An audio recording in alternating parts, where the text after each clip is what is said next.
Today's guest is someone who talks about feminine leadership, but also lives it. Kami Guildner is a business coach, retreat leader, and host of the award-winning Extraordinary Women Radio, where she helps changemaker women raise their voice, visibility, and impact. Through her signature blend of soulful strategy and vibrational marketing, she's guiding a new wave of entrepreneurs to grow businesses rooted in purpose rather than performance. From equine guided retreats to energetic brand alignment, Kami's work is redefining what success looks like for women who are here to lead differently. Kami, I love this. I'm so excited you're here. Thank you for joining me. Oh, thank you for having me, Christy. I'm so honored to be part of your new podcast as you're kicking it off and launching it. And I am just excited for what you're bringing into the world because I know our work is so very aligned. Yes, it is. And it's funny because I was like, oh, yeah, somebody who can geek out with me on some energy talk and things like that. Because, and you're right. It's like what you put out. So I'm putting this out and that's exactly what I'm getting back in. I've had so many wonderful messages from people and, like, oh my gosh, that person said this and it really impacted me. And I'm so excited to dive in. So I want to jump in by you're shifting the way women are thinking about entrepreneurship because entrepreneurship is hard. It definitely is. It's not a straight, easy line, is it? No, but so many of us were taught hustle. And yes, I'm not saying you don't have to do the work. You absolutely have to do the work. Yes. You're redefining kind of how that hard work is. So tell me a little bit about your approach. Yeah, so I like to look at it through a couple different ways. I like to talk about time prosperity and wealth prosperity. And to me, when I look at it through that lens, it really starts to shift things up. And when I look at time prosperity, it means white space on my calendar, right? So that I've got space to be able to think, to be a CEO, do the work that I want to do that's like upper level leadership type work, not just the doing work. But equally important equally important to the white space is the energy and how we show up. And that means we're not like hustling between meeting to meeting to meeting. We are actually present with ourselves. We're present with our clients. We're present with what the content we're creating and having a different energetic movement between how we move about our days. So that's the way I like to look at. It's not about hustle. I mean, I did the 80-hour work weeks back in the corporate world, and I have sworn always that I will never go back to that. And so it's like I think we are being called to lead with more connection and lead with more. We want to build businesses that truly help us allow us to live our lives the way we want to live our lives. Yeah, I mean, exactly. That's why we're in business for ourselves, is we obviously wanted to control certain things or wanted time freedom or something. And I see that a lot. Currently in my phase of business, I am in a spot where I am still working probably more than I want to on things, but I am working on getting it put in place and trying to pay attention to the energetics behind it. Like, okay, where's my energy the highest during the day? Let's work on that important thing there. Or, there are various ways to look at energetic, but, we were also taught that hustle equals worth. Right. And that's just not right. Yeah. I mean, when we really start to stop and slow down and just what's the impact that we're creating, which doesn't mean that we have to be, on this hustle train. And I mean, I will be all day long. I work hard. It's not like I sit back and, kick my feet up. I work hard. Right in itself. The podcast doing itself. No, I definitely, I work hard. And I work smart. So it's like the way we set up our businesses, the business models we choose, the right packaging, the right pricing, all the things can help us set up our businesses for success in that way. Yeah, absolutely. I know. And, speaking of hard, you put on a conference every year and that's not a small feat. I mean, putting a podcast on is one thing, but a whole conference, that's another thing. How many years is that now that you've done that? This will be our 11th year upcoming November. So it's but after you've done it for 11, this is our 11th year of doing it. We've got the processes down. We've got, wonderful SOPs. I have good team members around me. So it's a lot of what, we created is repeatable. And that's one of the things I love to teach my clients is like, how do you create something that is repeatable so that you're creating a marketing ecosystem Hmm. versus a funnel? I will go all day long on that. And it's like, I don't want to create funnels. I want to create an ecosystem where I'm able to repeat things. I'm able to leverage things that we created in the past and build for the future, those sorts of things. I love that. Yeah, I was just on a call earlier today with somebody kind of guiding. They're in the beginnings of their business, so they needed to, kind of have clarity on some things. Hmm. And that was kind of one of the things that we were talking about is building things, getting things put in place now Hmm. so that you can scale and you're not frantically going, oh my gosh, we got so many customers. What do we do? What do we do? Because they Exactly. were they were really limiting themselves because they were scared that they were going to call in too many customers and then Oh they man. wouldn't be able to, fulfill. And Yeah, I've seen so, that. I've seen that. And it's you don't want to be in that space. It's like if you set those systems up, you can actually create your business in a way that it's easier to scale. yeah, 100%. And, I accidentally grew a little bit faster than I intended as well. And so, Hmm. I'm kind of speaking to the choir on that, where it's like, get all those things in place. And it's really not as hard as we think it is, especially now that Right. we've got things where we can record our screens and Yeah. then show somebody else how to do it. And, for the woman out there, and I wasn't planning on saying this, but for the woman out there who's scared to like hire somebody else to help her do something, hire somebody. Exactly. Hire the help. Exactly. Absolutely. I know I was Absolutely. petrified of hiring my first person because I thought that's going to take out of the profit. And then, but no, once I made that first hire, it's like the Hmm. energy, cleared, it lifted, and I was able to give better results and, just think more creatively. It's like the doors opened after I made Yeah. that first hire. Yeah. Um, and earlier I said something about equine and the equine therapy. And you Yes. always post, I have my own little miniature horses, meaning we have the three Great Danes. But you have That's actual awesome. you have We actual do. horses. So We do. how do you incorporate that into everything? Yeah. So, first of all, I've been a horse person my entire life. So I've had horses from the time I was a baby. My parents had horses. So I was really blessed to grow up with that. And when, I was in the corporate world for so many, many years, and at the horse, I met somebody who I was in the transition. I had left my job. I'd gotten laid off of my job. I was trying to figure out what the heck I was meant to be doing with my life. And when I had a call with a coach and she said, go out and breathe your horse's breath today. And I was like, what? You're like, I'm what in like, the voodoo are you talking about? Yeah. And I was like, okay, I will. And this woman had actually just started coaching with horses. And she had this coach had started coaching with horses. And she was doing like personal development and leadership work with horses. And I was thinking it was really cool. And so in that day when I had been planning on going back to the corporate world all along, I had this aha moment that, maybe I was supposed to actually go start my own business. And there was something with this coaching with horses thing that I thought was super, super cool. And so I ended up becoming a certified equine guided education coach. And so it's really about bringing horses into a learning environment and a coaching environment. That's And so I work with women entrepreneurs and they join my mastermind programs and, they year-long programs where we're building their businesses and putting their voices out in the world. And what I know is that we get up in our heads. There's all this stuff that can come up for us. We might we might hold back on some things. We might have some, fear that might be inside. I mean, it can be all sorts of things just yeah. because it's a messy journey, right? The horses help us slow down, get out Mm. from behind our computer screens, be in nature, and listen to our inner wisdom.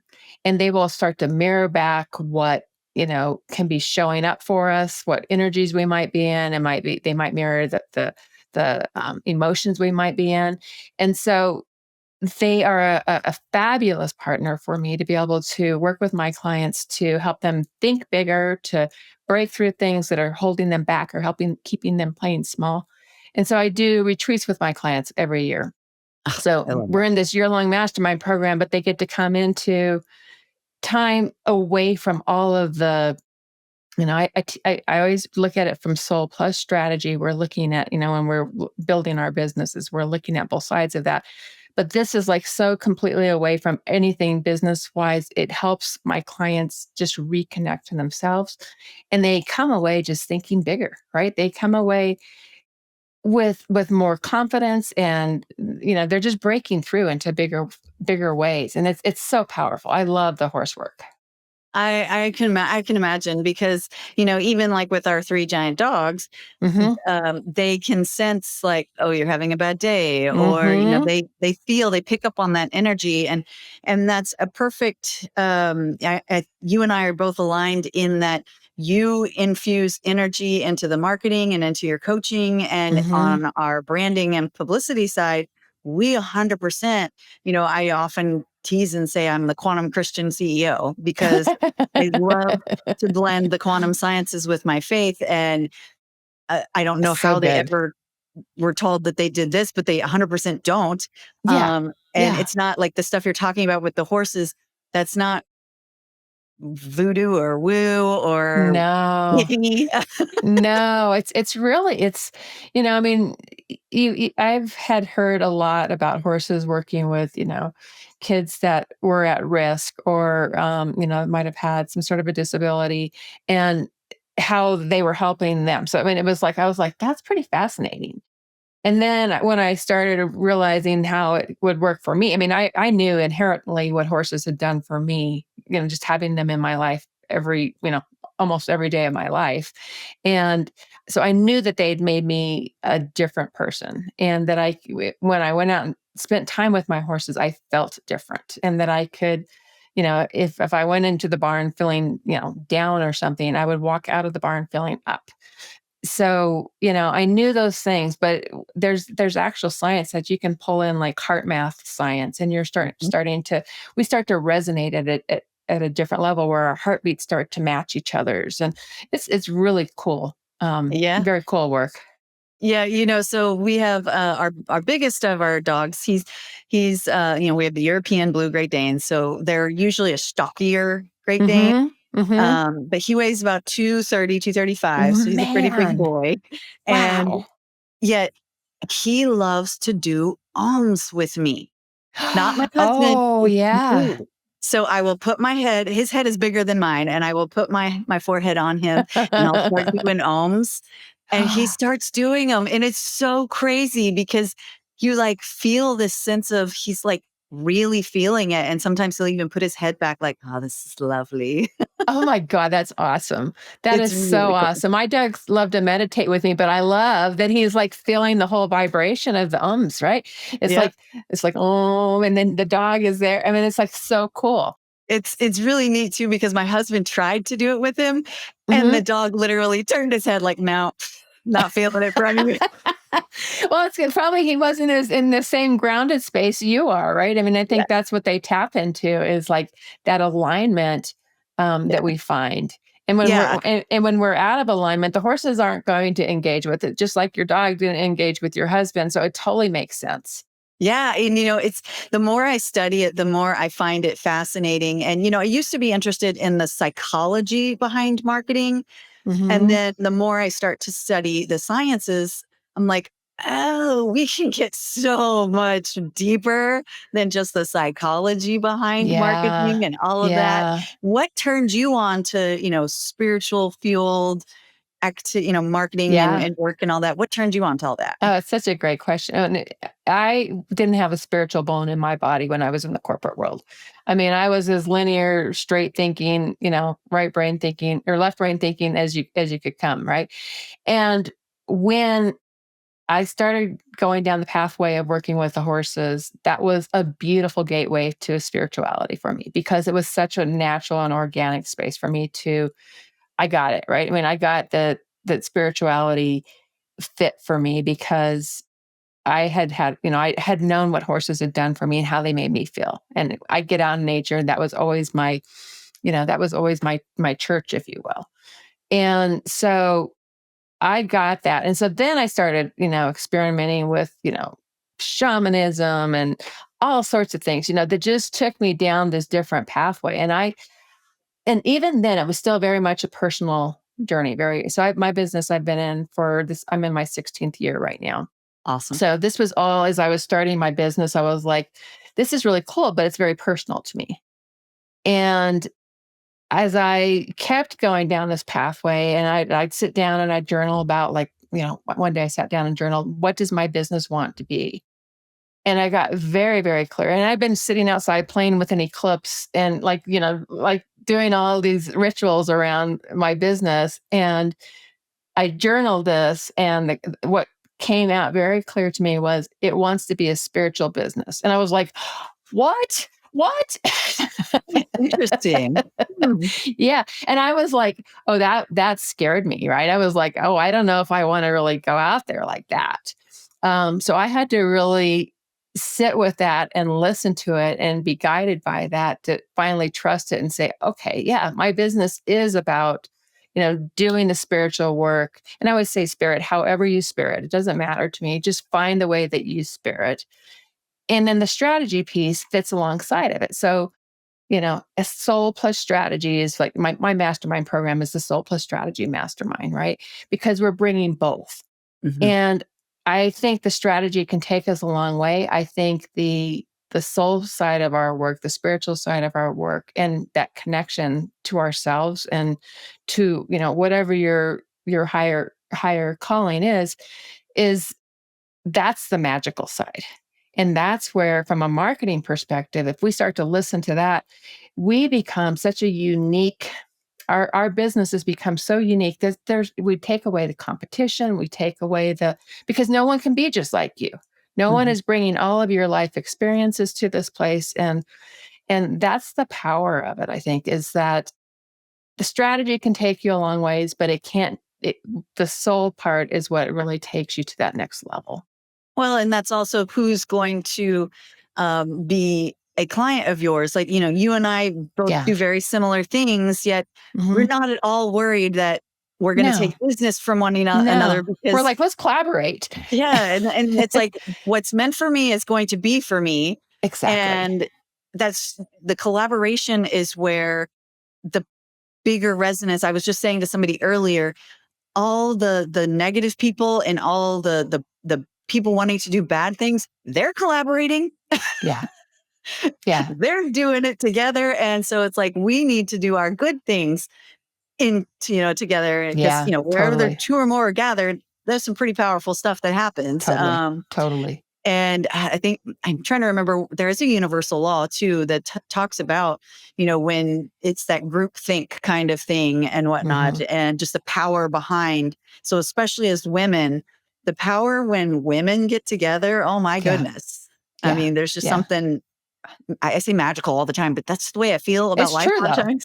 I use that word all the time as well because it does there is something about it. And women have been gathering in circles for, centuries and centuries. And there's power in that.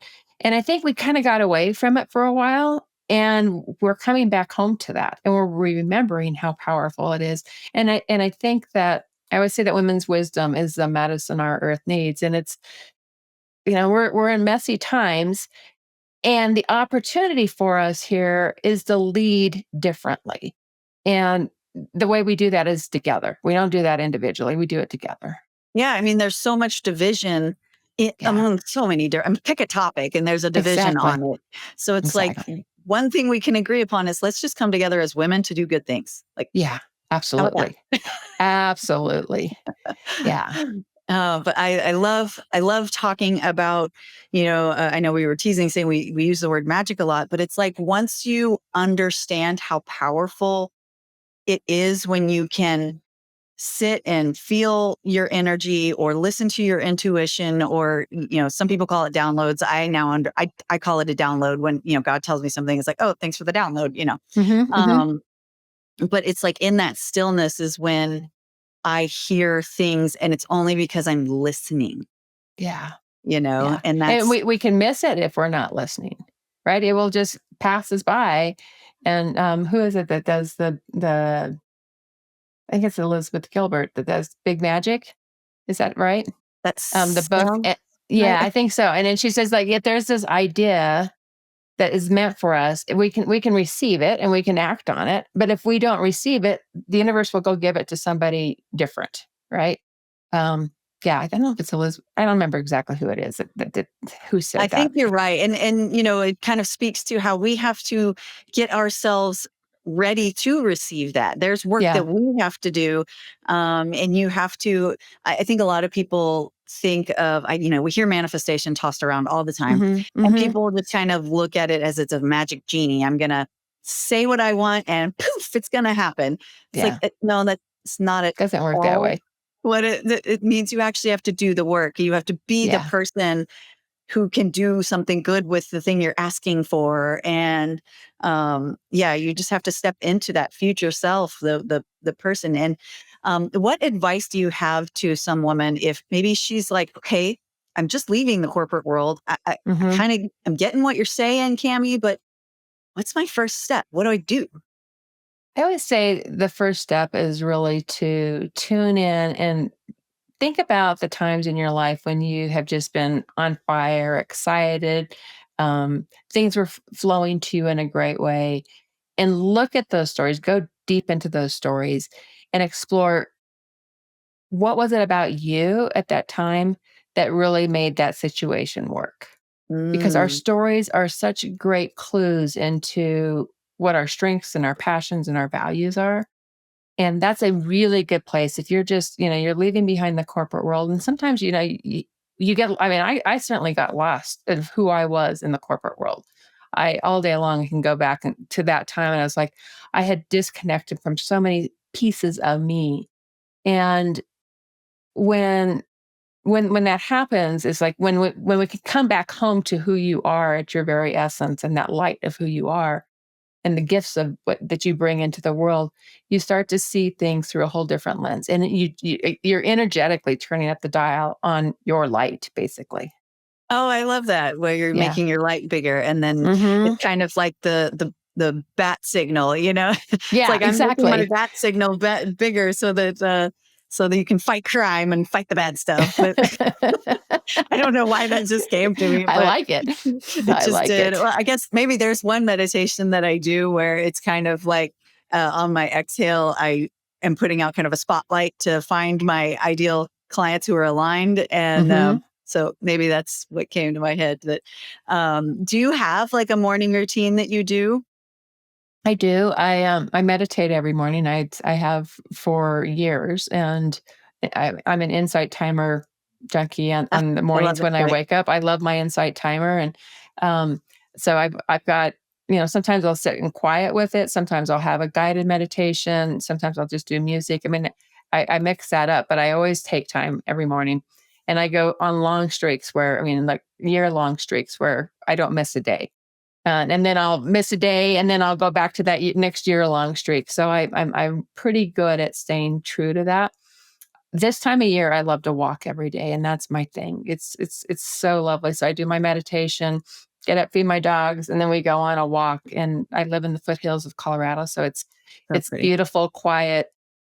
I'm walking through the woods with the deer and no cars or anything around me, and it's just such a peaceful, quiet space. So that's my routine right now, and I switch it up over the course of the year. If it's wintertime, I don't really want to be out in the cold, snowy, and I'll, change it up and I'll be journaling, or, I'll use a Peloton or something like that. But that's right now, and in the summer, in the middle of the summertime, that's truly my morning routine. Ah, nice. Whereas like here in the balmy parts of Texas, it's like, yeah, if I You get up don't at want to 4, maybe I could go walking, but be.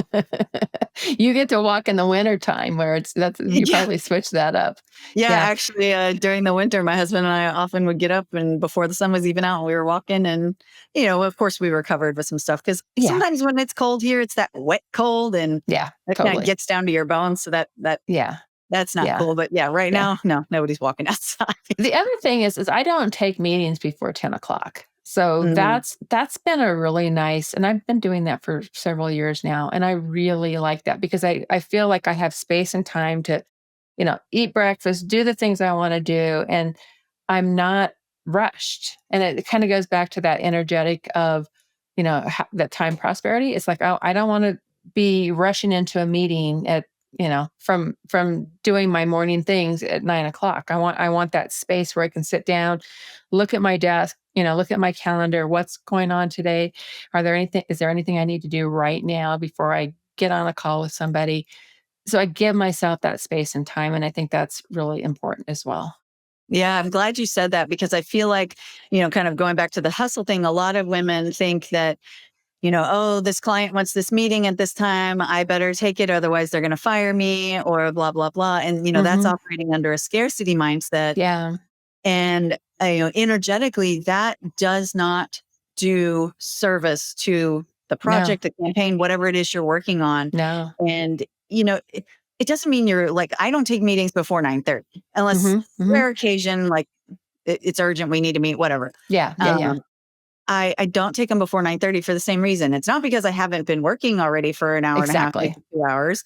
It's exactly. just, keeping the space clear so I can answer these emails and not be interrupted by other stuff. Or this is my chair that I sit in every morning and do my journals and my meditation and Mhm. all the stuff as well. And this is my thinking chair as well. But, you Yeah, know, it's good to have spaces like that, right? That's your space that you can just listen. yeah. And it's in that listening that has really given me so much insight. And even on campaigns, where Mhm. like, let's say there's a client that, we're just not getting coverage for them. What the heck? And if I just sit and go, okay, I'm going to What's shut up. happening? I'm just going to listen. Yeah, yeah, and that's exactly. I mean, you think about the work that you do, if you pause like that, that's giving your clients so much more richness because they're getting the depth of you, and not the noise, the noise infused you. They're getting the very grounded you where you can hear and you can have your best ideas come to life. So your clients are lucky that you're making that space for for their projects Mm. at that level, right? Versus in the rush between meetings level. That's one of the things that I was just talking to my team with that, I said, I feel like this is our superpower is that we come at this from a quantum level on both Mm, our performance, how we're presenting a campaign. yeah. And, we also are very, very, when our clients come to us, we want to make sure that their energy's not frantic, Yeah. that they are not sabotaging the campaigns because they've got a Oh my scarcity gosh. Yeah. mindset or Yeah. desperation. And Yeah. it did not start out that way. I had to Yeah. learn the hard way that I could be as aligned as I want to be, but if the client is not, it's still going to mess with the energetic bubble. And Yeah. Yeah. I It's so tease with true. I tease with my husband and I do this. If he's like in a bad mood, I'm like, yeah, out of my energy bubble, out of my energy bubble. And now it's a joke. And he'll, if I say that, Yeah. he's like, okay, yeah, I am grouchy. I'll fix that. Yeah. No, it's true though, because it's like if you are cognizant of what's happening, if we're cognizant of what's happening with our clients, we can actually show up and hold space for them in a different way and help shift that. Again, that's another one of those things we have to be in that space to be able to even acknowledge it or see that. And, it definitely takes space and time for us to get to that place where we can see that and where we can feel that. Yeah, 100%. Tired of overpriced energy drinks full of junk? Same. That's why I use Babella, a self-carbonating hydration packet that gives you clean energy, electrolytes, and vitamins without the crash. Just add water, shake, and sip. It's way more affordable than typical energy drinks and way better for you. Use code ChrissyBernal15 at checkout to get 15% off at drinkbabello.com. Hydration just got an upgrade. You were saying earlier about how the journeys are yours specifically, and that's what equips you. And, one of my things that I know I was specifically equipped for is, with Sienna and having a special needs child, Mhm, mhm. learning to see her for her and communicate with her how she needs to be communicated with and Yeah. really just learn how to work with that rather than try and make her conform to what I need. that's Yeah. helped me with clients as well. Oh, I'm sure it has. I'm sure that has because you got really good at being able to see what she needed versus trying to reshape her. Yeah, Yeah. 100%. What's something in your childhood or in growing up that you can see has specifically equipped you to present, Kami and that magic? I'm going to go back to the horses and nature because it was such an intricate part of my childhood where, I mean, I grew up on a back of a horse bareback running through the fields. We had ponds and we'd go down to the ponds and dig in the dirt. And that was such a grounding experience for me.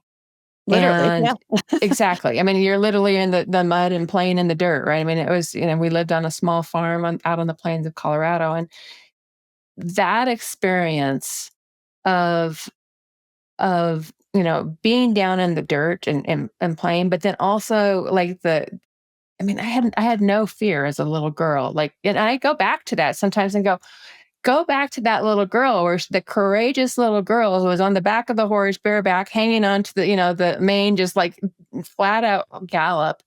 And I loved it. And so there's that courageous side of me. And there's times where I don't feel courageous. And I'm like, okay, what is this, this just a position that, between the groundedness and the courage and just bring myself back to that space. I love that. Yeah. I love that. I mean, yeah, literally grounded. What an awesome upbringing to be able to do that and have all Mm. that, just the abundance around you and nature. And I love, I tease, I have Todd the toad. He is the toad that he hangs out in my one of my raised gardens. That's And awesome. so it was funny one time, my husband went and sprayed some mosquito stuff out there because the mosquitoes are really bad here this time of year. And I went, no, you're going to take away Todd's food. And he was like, are you serious, Chrissy? And so I literally had a fly that was in the house, and this really weird, but I kind of half killed the fly and presented it to Todd because I was like, sorry, Todd. But so, it's just doing silly things like Oh, that too. I That love it. I just Did Todd interact. take the fly?